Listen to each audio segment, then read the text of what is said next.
जे शाळेची मुलं आहेत, कॉलेजचे स्टुडंट्स आहेत, त्यांचा घरी आल्यावर अभ्यास होत नाही, तर त्याचा वास्तूशी काही संबंध आहे का? बऱ्याच वेळेला मुलं अभ्यास करत नाहीत. याच्या मागे एक महत्त्वाचं कारण म्हणजे वास्तुशास्त्रानुसार WSW हा स्टडीचा झोन मानला गेलेला आहे.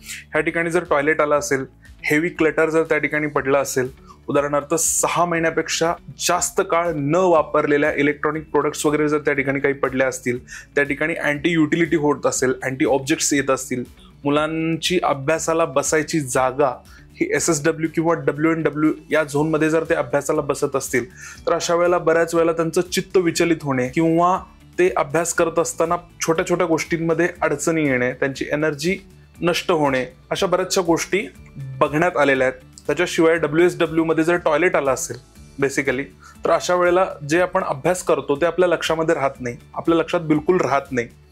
तर बऱ्याच वेळेला जी लोक सिव्हिल सर्व्हिसेसच्या एक्झाम्स वगैरे देतात, तर अशा लोकांनी ईस्ट डायरेक्शनमध्ये बसून अभ्यास केल्यानं जास्त फळं मिळतं असा आत्तापर्यंतचा अनुभव आहे.